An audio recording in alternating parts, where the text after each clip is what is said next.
Endelig er dagen her. Ja! Nå skal vi ta en liten tur med Oxoporn. Og så skal vi hente hjem Thea. Ja. Så det er både glede og spenning knyttet til denne dagen, for det blir første gang Theen skal legges til på brygga. Ja, vi må bare ordne litt med noe tau først. Ja, det må vi. Og så må vi sørge for at Oxoporn kommer inn i skjul. For nå skal den inn til Ringstad og ligge under tak.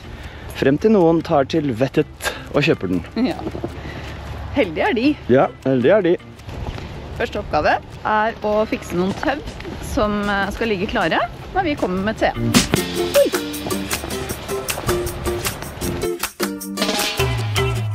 Denne tillegningen med denne båten er så ekstremt mye enklere, tror jeg. Men vi har ikke prøvd den andre, det kan hende at det er kjempelett. Men nå har vi i hvert fall lagt opp et langt tøv derifra, som skal gå til hekken på den andre. Så tar vi med det lange fortøyningstøvet til bøven, sånn at det blir festet på Theen og ligger langs babord skuteside, sånn at når du kommer hit etterpå, så tar du fatt i det blå, som da går derifra til hekk, sånn at vi blir holdt igjen mot vinden. Og så går du i land og henter det som henger på ripa på Theen og fester inn på land. For da har vi bøven inn og hekken stoppet for vind, og så kan vi jobbe med andre tau, for det er de to som er viktige. Og nå kommer solen. Hurra!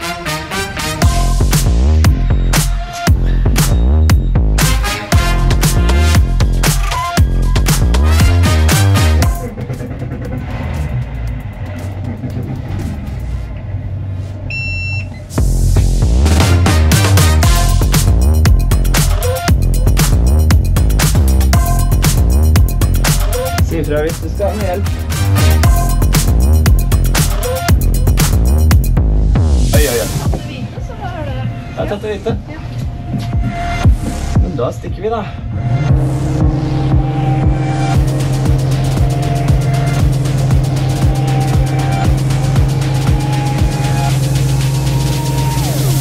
Det er beviset for at Oxoporn 37 kan du ha uten hekktrøster og uten joystick, for den går nesten sidelengs rett ut når du har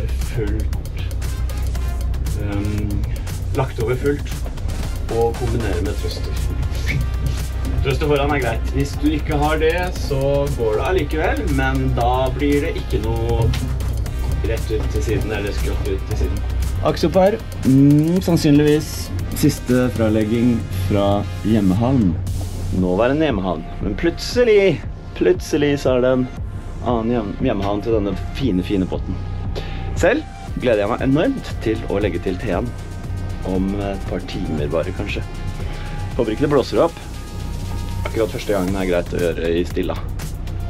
Nå drar vi til byen. Vi er på farta inn til Fredrikstad.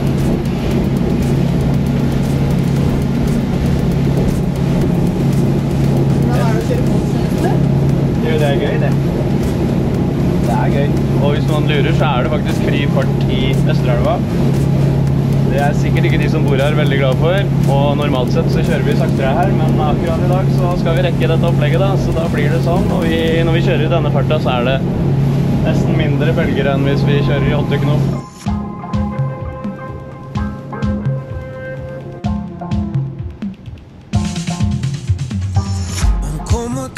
In a hotel bathroom, can't lose the wolf on the night of a full moon. I left a card on the nightstand for you. Running late, I'm a ticking time bomb. Radio plays only static, no songs. I turn right, then it all went so wrong. Da er vi her hos Ringstad. Ferdig fortøyd. Er det bra? Ja, det er bra.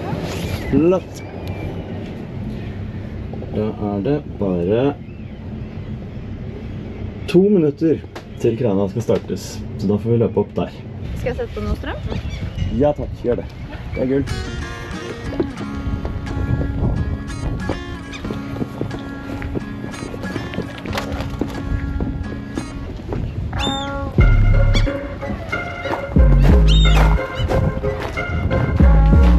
tøvet.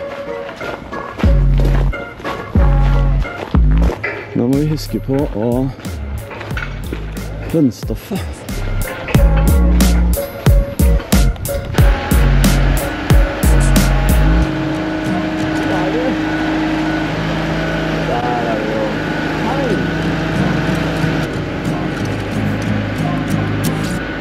De gutta her er så snille mot de måkene.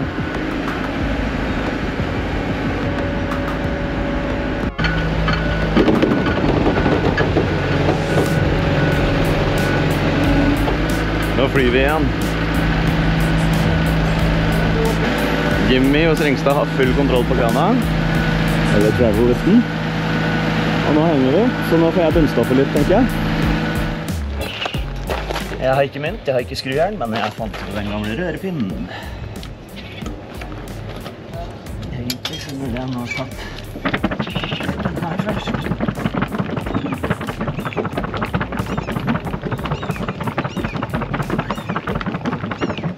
Smøreklart. Gørklart, smøreklart.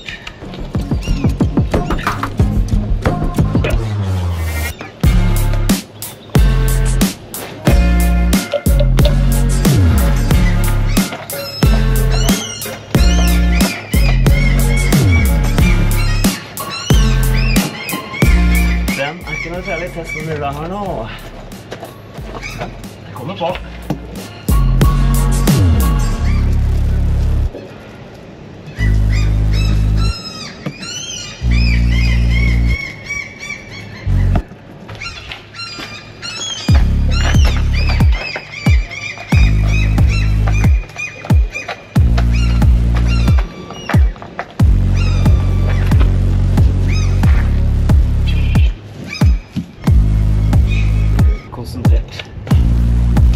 Så ble det ferdig. Hei Petra, få høre på stemmen din. Ja, den er helt ny. Forrige gang var det bare piping. Har du blitt stor? Ja.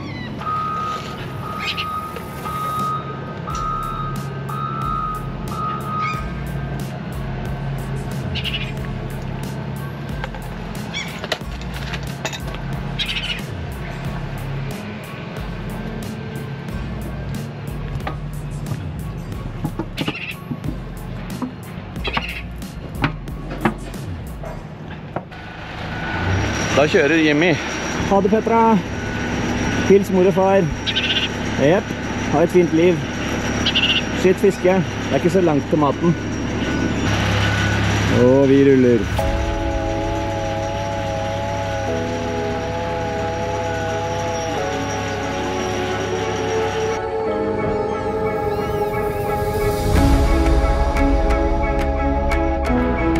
Der borte ligger det en vakker aksopar. Der kommer det en vakker Berg-Olsen Custom Build. Og her står det en enkelt fyr fra Halden som gleder seg veldig til sommeren nå. Da skal vi bare ha teen uti her, og så etterpå skal vi til sjøs.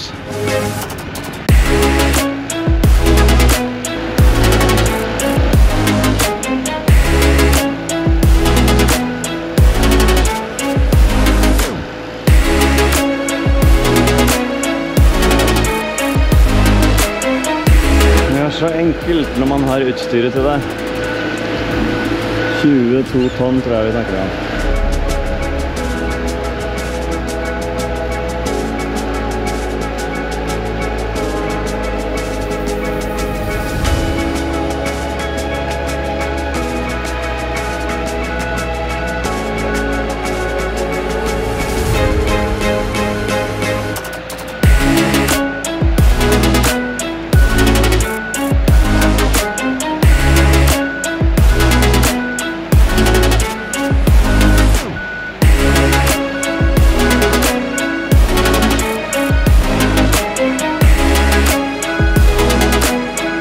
Sommeren 2025 er i gang.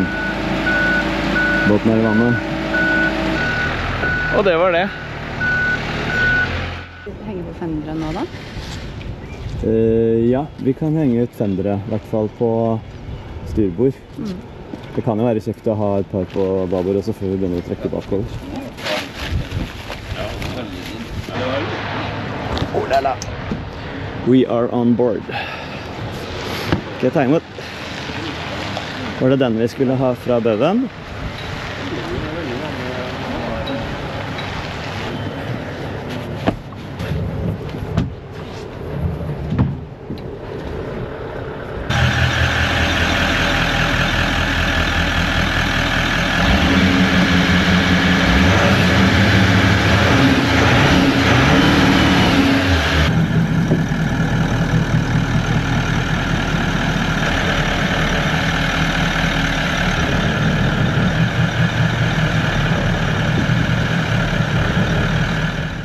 Nå peiles det olje og toppfylles.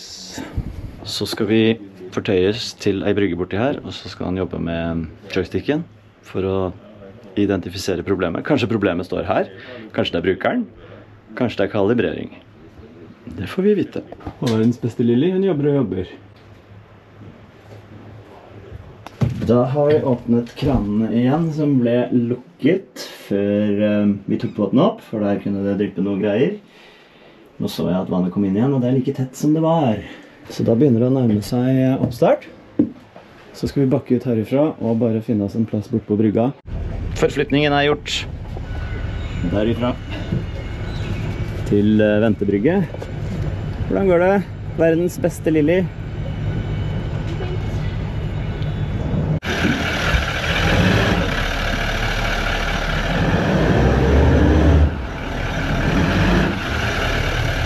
Nå skal jeg innrømme en ting, og det er at mens kameraet ikke gikk, så la jo jeg til her, og da brukte jeg joysticken.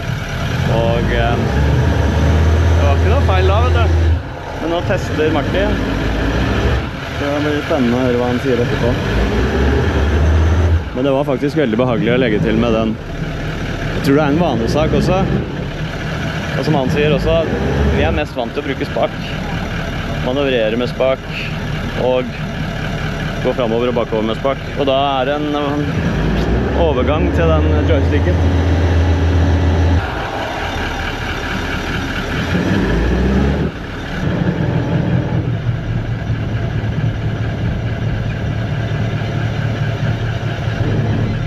Da er både joystick testet og diagnoseverktøy kjørt, og han var fornøyd. Kjempefornøyd. Ingen feilmeldinger? Nei, nå måtte vi kose oss litt og ikke ha båten på land. Nei, det er bra. Og det så er jeg meg helt enig. Ja, jeg er også helt fullstendig enig i det. Så da, våre venner, er planen følgende. Vi kaster loss her, reiser inn til Fredrikstad. Har snakket med en som selger diesel der inne, får på 1200-1300 liter av det. Og så drar vi hjem og skal legge til for første gang. Og det er jo knyttet litt spenning til, men det kommer til å gå fint. Det er jeg helt sikker på. Men det er så rotet her, så jeg gleder meg til både å få ryddet og vasket. Nå går teppene til Jan av. Ja, nå må vi. Nå må vi det. Ja. Det som er fint er at når vi skal, hvis vi skal ha nye tepper, Ja. da er jo vi veldig glad i sånn barbeint i båt og sånn, men Ja. hvis vi skal ha nye tepper, så er det jo bare å levere disse og si at vi skal ha disse målene. Ja, det er sant. Ferdig tenkt. Veldig sant. Nå er det på tide å kaste loss. Vi ser hva som skjer. Det skal gå fint.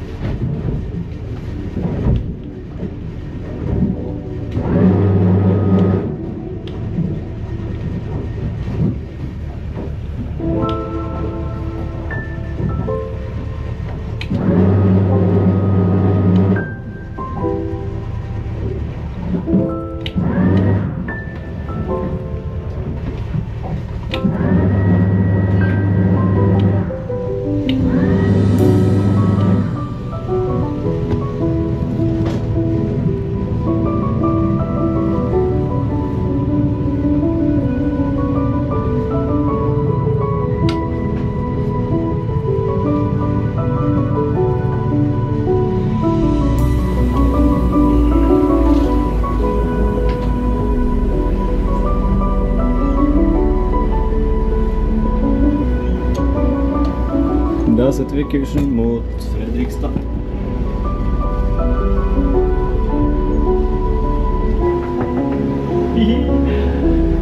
Lykkelig båteier.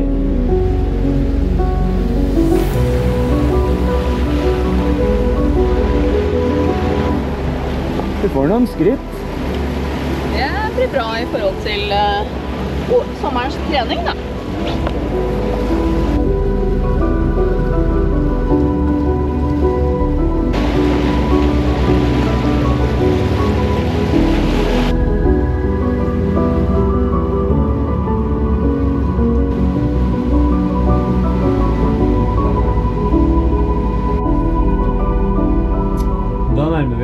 Bunkersen og skal legge til for å få litt fuel, litt diesel i rørene.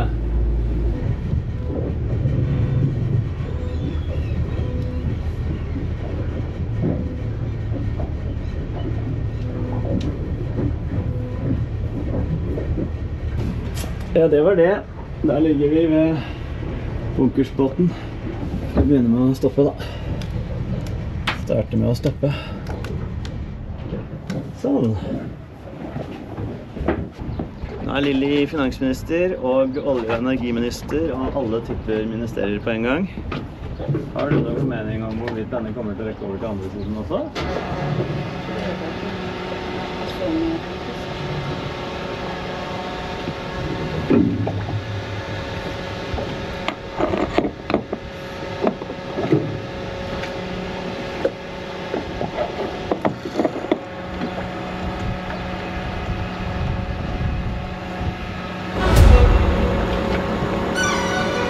Hvor fort går den?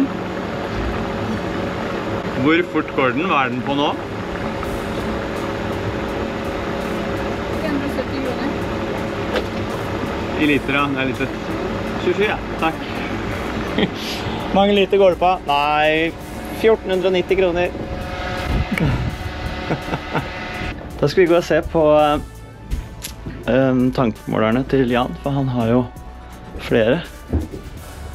Nå ser vi at babord øker. Vi skal i hvert fall fylle opp den, og så skal vi fylle opp den. Her har vi jo reservetanken, og der kan vi jo ha på himla masse der også. Men jeg vet ikke om vi skal det, altså. Men dere, det koster med flybilletter også. Veldig. Og hotellrom.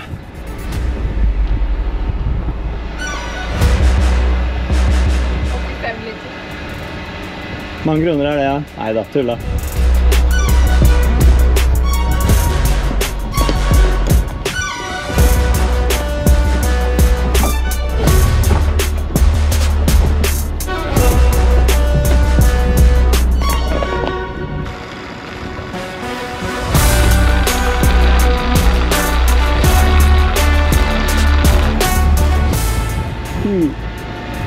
Vi var jo veldig fornøyd med hvordan vi tok den avgjørelsen med å gå på den nanoteknologien i stedet for å ta voks. Jeg tror kanskje vi skulle ha tatt voks allikevel først.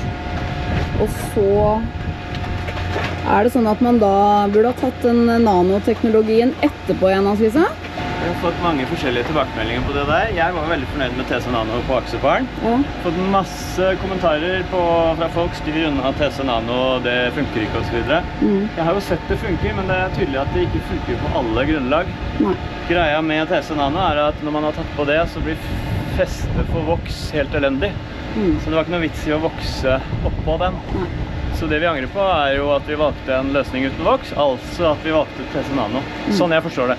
Så nå må vi leve med dette, og så må vi prøve å holde det fint med noe shampoo og noe ting. Kanskje etter hvert shampoo med voks, som kanskje etter hvert fester seg. Det vet jeg ikke, men så må vi vel rett og slett kanskje til og med røbbe igjen da, til høsten. Og polere og vokse. Ja, men vi skal vel sette den inn med sånn voks, skal vi ikke det? Vaselinolje. Vaselinolje, ja. Ja, det er også veldig mye jobb, men vi er ikke så redd for jobb. Nei. Men det blir vist veldig, veldig bra. Ja. Vaske godt, ta på vaselinolje. Ja. Ja. Tusen takk for alle tips. Og det nytter ikke å høre på alle, for det finnes nesten like mange tips som det finnes båtfolk. Men jeg lærer jo hele tiden, så jeg er veldig takknemlig for det. Jeg hører gjerne ditt tips. Veldig, veldig gjerne. Det var en som skrev, dere burde sett noen YouTube-videoer om polering av båt. Mente at vi var helt på vidda. Så ja, jeg er rimelig fornøyd med resultatet, men det kunne blitt bedre. Den dagen det ikke kan bli bedre, hva er gøy da? Da er det jo ikke noe potensial å hente ut. Nå har jeg blitt finansminister, og nå er det 3. gangen jeg setter i gang denne her. Skal vi se, maksbeløp. Vi må jo ha litt her, så vi får sette inn sånn. Den må jeg ha på meg selv.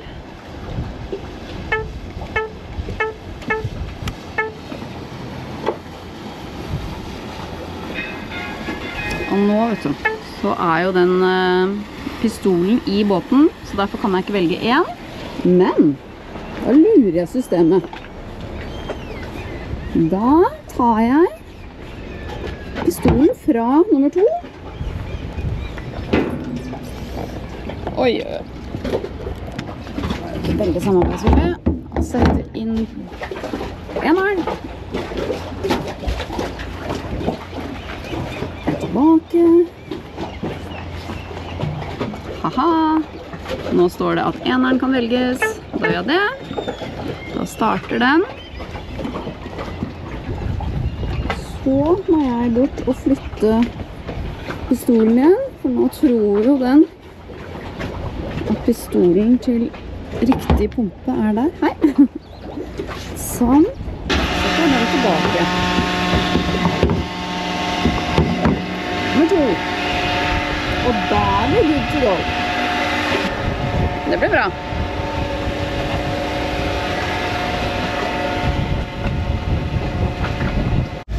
Nei og nei, nå glemte vi oss helt bort. Vi fikk tanket ferdig og lagt av gårde fra bunkersen og er på vei utover mot hjemmehavn nå. Så nå gleder vi oss til å legge til hjemme for aller første gang. Du skal få bli med på det. Det var ikke noe som skjedde egentlig med fralegging der inne. Det begynte å bli litt kø. Og da var det om å bli fort ferdig og komme seg av gårde, så neste i køen fikk tanka, og da ble det ikke noe start av videokamera. Men nå er dere med igjen, og det er veldig hyggelig. Lily har funnet seg en plass i stolen på akterrekket og koser seg litt. Det fortjener hun etter hardt arbeid. Og jeg koser meg, jeg også. Her på broa. I know a girl who's so fine, she's running laps around my heart. She's more than perfect, she's not the type to go play a part. She came and killed my whole life, and just like Mike Tyson, now I'm here seeing stars. I could take all of my time just trying to describe her. I don't know where to start. All my life I knew she's my baby. I can't hide it, making me crazy. Sometimes I close my eyes and dream about when we met in high school, and I've been trying to tell her this lately. She's more father rock in the 80s. I think about her when I sleep, like back when we were 17.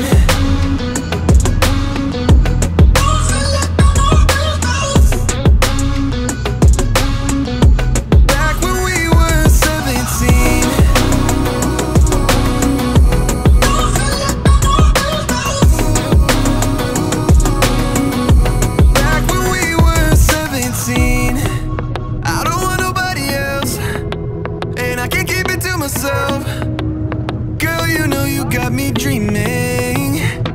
We could be driving fast with your feet on the dash. You're riding by my side, leaving all our fears in the past. And anywhere you wanna see what we could be on the map. It's only you and me, nothing to prove for me, yeah. All my life I knew she's my baby. I can't hide it, making me crazy. Sometimes I close my eyes and dream about when we met in high school, and I've been trying to tell her this lately. She's more father rock in the 80s. I think about her when I sleep, like back when we were 17. Så har vi lagt til.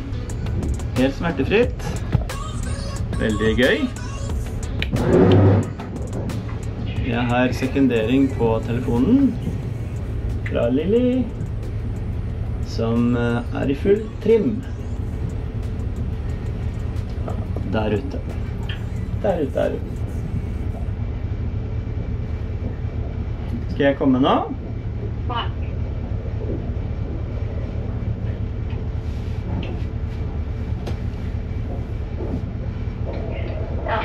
jeg sikkert hjelpen din etter hvert, for det her, jeg får jo ikke rett over.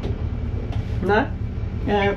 Hvis du vil ha hjelpen min verbalt, så må du være verbal. Hvis du vil ha hjelpen min fysisk, så sier du bare at nå henger båten, så nå kan du gå fra posisjonen din. Den henger.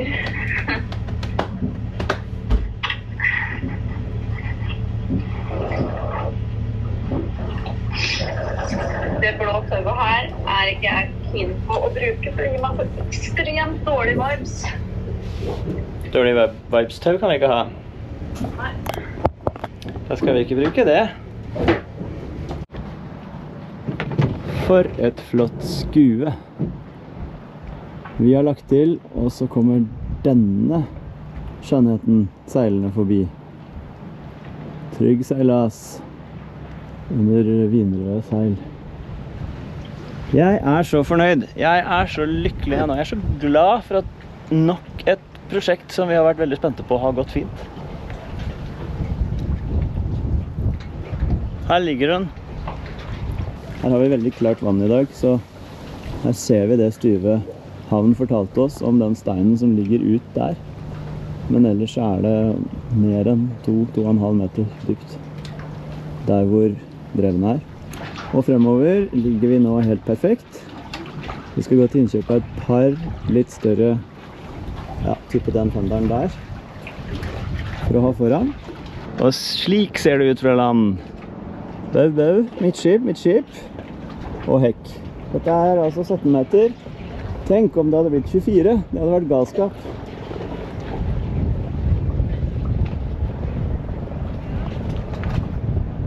Dette ble fint. Hei på deg, Hans Christian. Velkommen inn i ut. Nå er vi her. Og skal gå i gang med prosjekt fortøyningsfester til TM. Slike. Ja.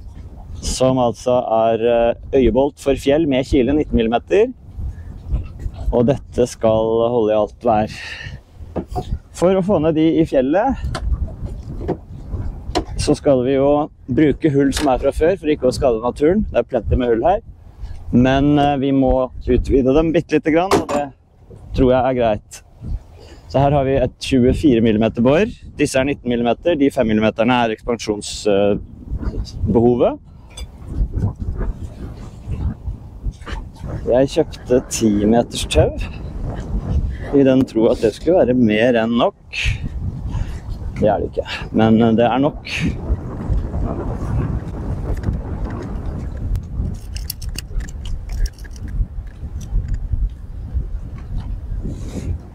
Cirka der, tenker jeg.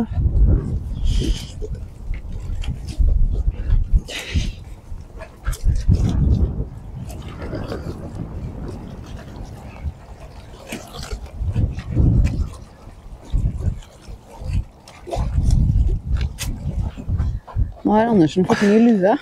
Yeah, jeg ser litt barsk ut nå.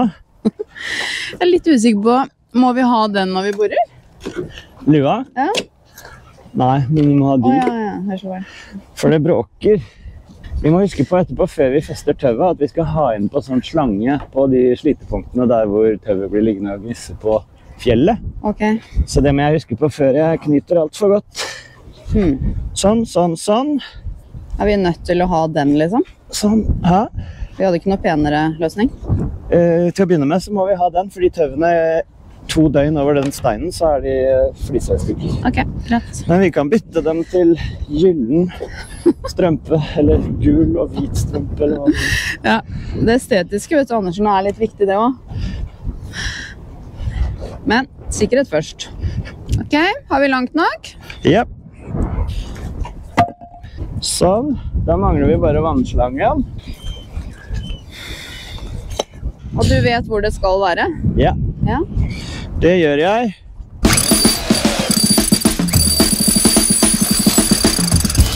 Og så var det de. Og så var det hodet ditt da.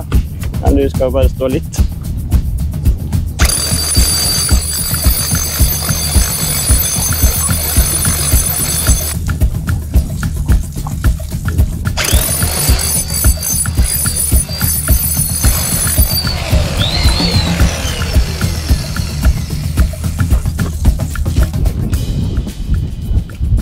Her det et hull. Her det et hull. Da altså fidusen den at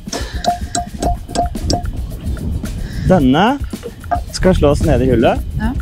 Når den treffer bunnen av hullet, så presses jo den oppi her, og da utvider den seg, og da vil den stå stille. Ok. Og så, når man monterer sånn som dette her, så ikke slå rett på den. For den her badet I noe som gjør at den ikke ruster. Hvis du slår rett I den, så vil du ruste I de sårene. Og da har vi tenkt at tauet kommer til å gå sånn, ja. Ok.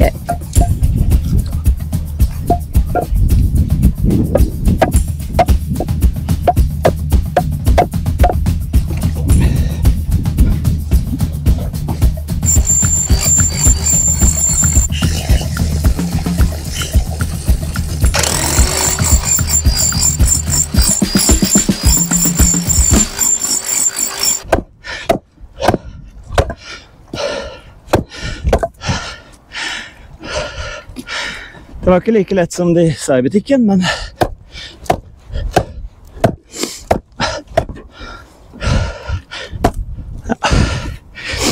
Ok, da prøver vi her borte.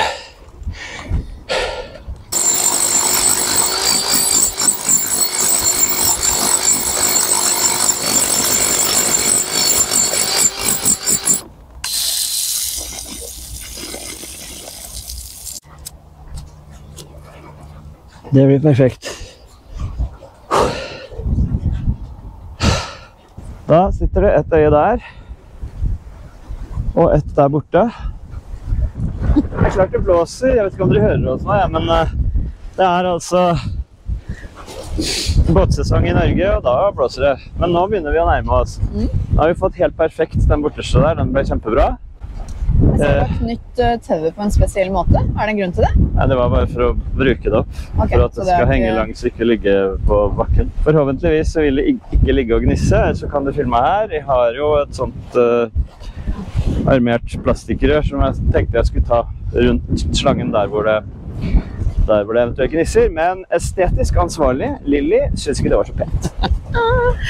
Nei, ja da. Det skal, nå holder på capsen nå, det skal blåse 18 I kastene om ikke så veldig lenge. Ja. Bra driv I vimpelen.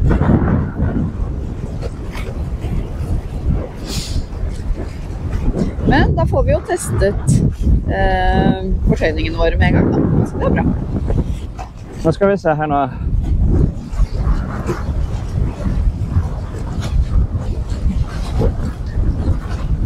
Hvis du fester det der det var igjen.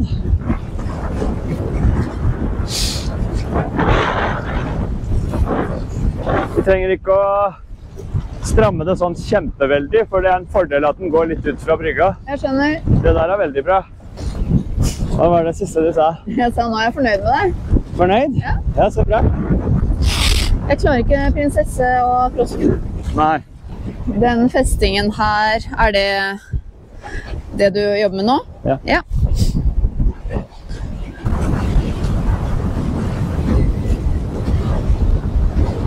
Nå mistet jeg capsen. Kan du ta den? Nå det tid for å innrømme en ting, og det at denne dagen ble vanskeligere enn jeg trodde. Rett og slett fordi at jeg antok at det skulle ta si en halvtime da, per hull til disse fortøyningsfestene. Men det har jo tatt ja, I snitt over en time, kanskje halvannen. Men nå ligger hun der helt perfekt, tør jeg påstå. Så nå det bare en ting som gjenstår, og det å få blåst opp en ekstra fender som vi må ha på rumpa. Nå blåser det sikkert fælt. Og når det gjort, så kan vi trygt tenke at TN ligger som hun skal.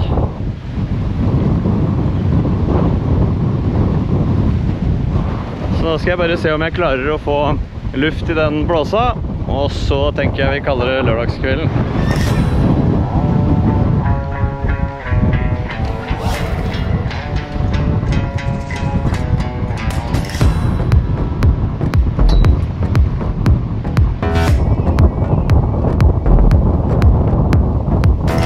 Dette det vet jeg ikke om vi får til. Men den som ikke prøver, får det i hvert fall ikke til. Så det blåser høyt. Det går hvitt på i kjøkkensundet. Da håper jeg denne oppfinnelsen her, som er en gammel Biltema-kompressor til 12 volt, er snill og grei med meg.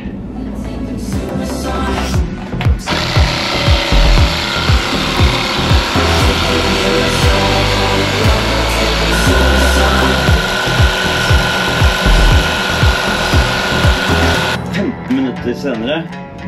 Jeg gir opp. Jeg tar med munnstykket mitt og drar på bensinstasjonen. Det er for kort dette livet til å vente på greiene her, altså. Nei, nok om det. Da setter vi strek for i dag. Det gikk ikke, men T1 ligger fint. Masse fendere her ute, og tøv. Fortøyd for storm.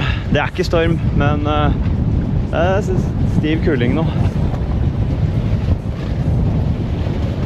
Ny dag, nye muligheter. Det er mandag, tirsdag, onsdag, torsdag. 4 dager igjen til sommerferien starter. Og det betyr innsats, innspurt og ferdigstillelse av sommerbåten. Og til det trenger man blant annet trillebår. Jeg er ganske langt nå på vei med vasking av innerskrog. Jeg har ikke filmet alt, men det har blitt knakkende fint, og du skal få se når vi flytter inn igjen. Men nå, innsats. Ryktene skal ha det til at høytrykket er på vei, og det vil jeg bli glad for dette her er ikke noe ideelt feriestartvær. Men mandag, tirsdag, onsdag, torsdag skjer det, og da er det snakk om noe høytrykk og noe ting som kan gjøre det mer ålreit å dra på ferie.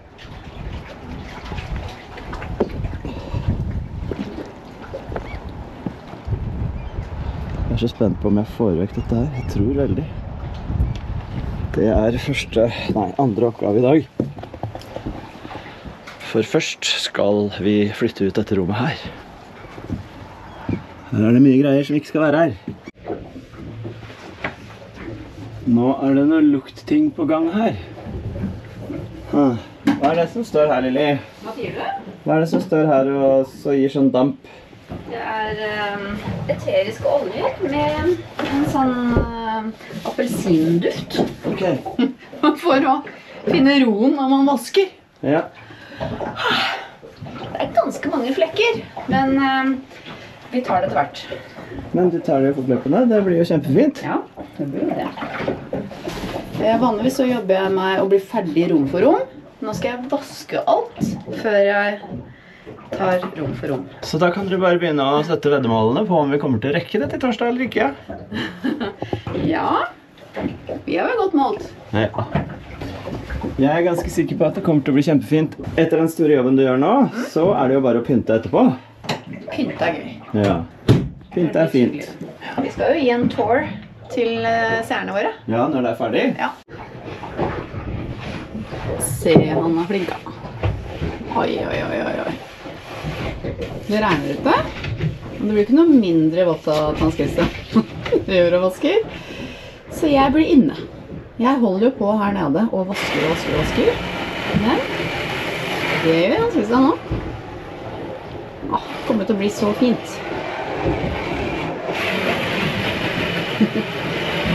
Egentlig så er han sikkert litt lei seg for at det er en glassrute mellom her. Jeg tror han synes det hadde vært litt ålreit å hatt en liten vannkrig her nå. Vasken har nå kommet inn på badet. Eller vaskekjæringa da, hvis du vil kalle meg det. Det er en ting som jeg er så utrolig glad for. Et valg som kanskje, jeg vet ikke om det finnes flere, jeg vet bare at vi hadde ikke sånn type toalett hverken i Axoparen eller Prinsessen vår. Men se her, altså, her er det valgt helt rette toalettvegger. Det er en befrielse i forhold til å drive og vaske og støv som legger seg inn i alle knirker og kroker. Knirker faktisk. Kriker og kroker. Ok, nå skal jeg vaske toalettet. Jeg holder meg fast.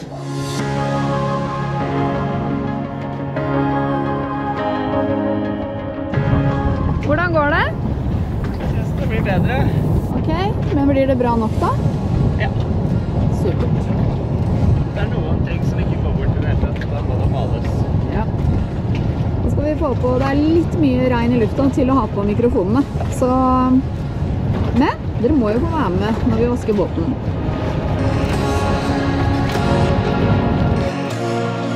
Når det regner så mye, da vi jo nødt til å sjekke om dieselvarmeren fungerer. Og det tenkte jeg at jeg skulle prøve å finne ut av nå. Der. Så da vil jeg tro at kanskje det på. Eller der selvsagt på. Vi har jo to, og den andre her borte. Oi. Skal vi se. En glassplate. Ja, nå vet jeg i hvert fall at jeg skal trykke på de der bølgene. Skal vi se litt hvordan det blir. Skal vi se, det en luke her i hvert fall. Der blåser det nå kaldt. Da må vi la den stå litt, og så skal jeg se om det blir noe fart. Skal vi se om det ja, jeg må bli kjent med de uttakene. Det jeg tydeligvis ikke. Der det en i hvert fall. Det deilig, vet du, når man kjører, og så har litt varme på beina. Det digg. Vannkrig igjen. Nå skal jeg snart sette på litt musikk. Og så skal jeg bli ferdig med å vaske nede på badet. Og så blir det kjøkkenvask. Nå blåser det varmt. Åh, så deilig. Den funket i hvert fall. Skal vi gå bak her da, og se om det funker de her også. Oi, ja da. Åh, så deilig. Åh, da blir det sånn deilig god temperatur i båten, og den kunne stilles. Nå står den cirka midt på, så hvis vi ønsker at det skal bli enda varmere her, så går det helt fint. Hallo, oppi kulda! Hei! Oi! Du gir deg ikke? Nei, det må bli fint. Ja, han sier at det må bli fint. Det mye varmere inne i båten. Ja.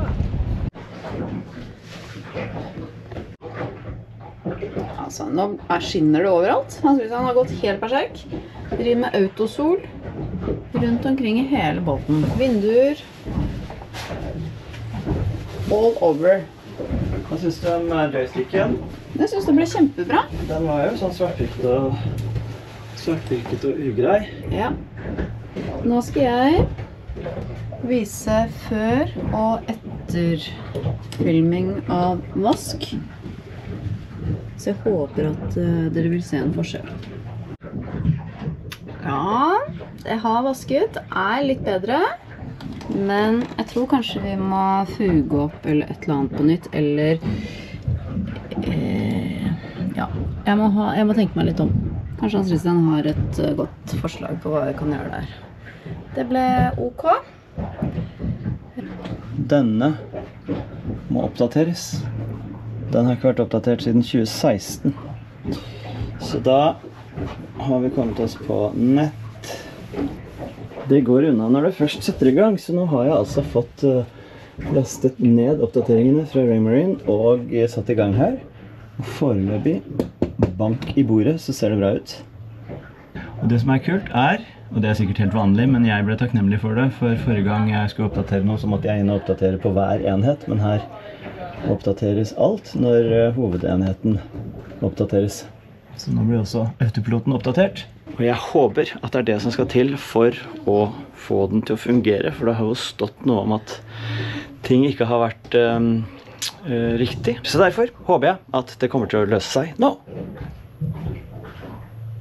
Jeg blir enda gladere hvis det gjør det. Madrassene er på plass igjen, trekket er renset. Det er et nyvasket, det lukter rent og pent og godt. Her inne er det humorhalvtimen. Nå lukket de døra også. Ja, se her ja. Her blir det en ny madrass. Hvor er det blitt av Lili? Hun er under her. Dere er så tøffe. Gå med døden. Jeg skulle snu den madrassen i sted. Jeg synes det var ille nok. Å få det trekket på må jo være et mareritt. Jeg lukker døra igjen.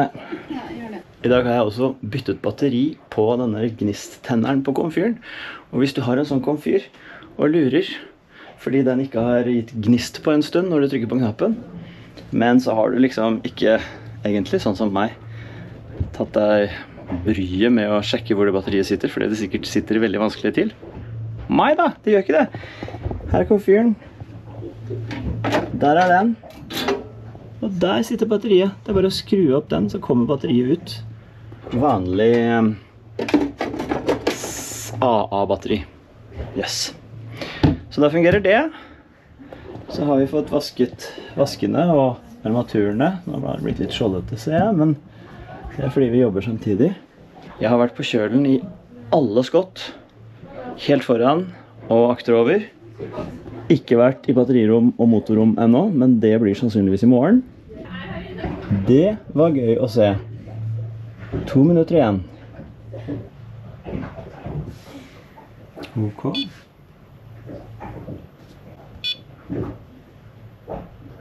Hvordan føles det å være sånn cirka halvveis ferdig sånn bomessig? Nei, det føles jo veldig bra. Se så fint det blir da. Ja. Så skal vi ut på en liten kalibreringsrunde etterpå for å få kalibrert autopiloten som måtte tas etter oppdatering. Men først skal jeg ut og vaske i batterirom og motorrom. Og når det skal gjøres rent her nede, så føler jeg at begge må opp på en gang.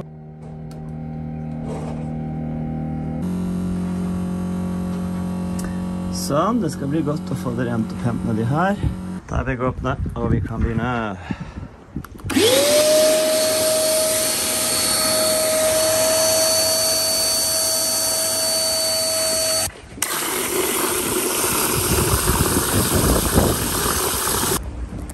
Ok, da er batterirommet ferdig vasket, helt ned på skroget. Det vil alltid være noe merker igjen, men nå er jeg fornøyd. Det er rent og pent og flekkfritt. Og man vil se hvis det søler fra noe. Så da går vi i gang med neste. Du ser jeg har fått tatt dreneringsslissa der også. Den så sånn ut. Så her er det håp. Nede i mitt eget motorrom for første gang. Litt flaut å innrømme, men det har liksom drøya veldig dette med å få vasket nedi her. Men nå er vi her. Og da er det støvsuging først, merker jeg. For å få bort mest mulig av det som ligger løst, og så får vi vaske etter hvert.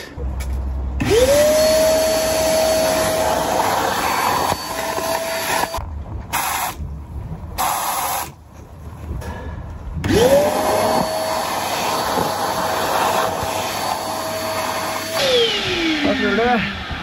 Veldig fint da. Det begynner å komme seg. Ja. Det blir jo ikke nytt, men Nei, nytt blir det ikke, men det er kjempefint når man skal sjekke at alt er i orden. yes. Upgrade. Det kommer meg nedimellom her. Nå har det blitt ganske rent der, så nå må det bare støvsuges. Yes. Oi. Da er jeg ferdig. Da har vi vasket med vaskemiddel som skal fjerne fett. Så da setter vi en der.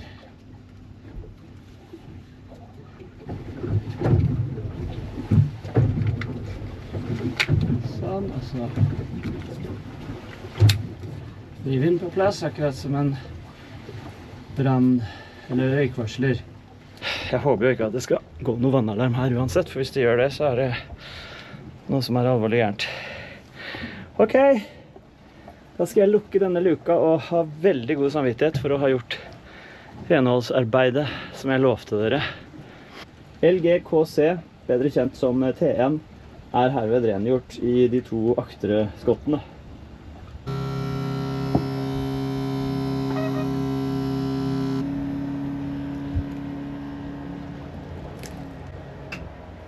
Løftet oppfylt. Ja, jeg kan vise før du... Så er det 1 lugar som er klar da. Skal vi se. Her skal eldstemann sove.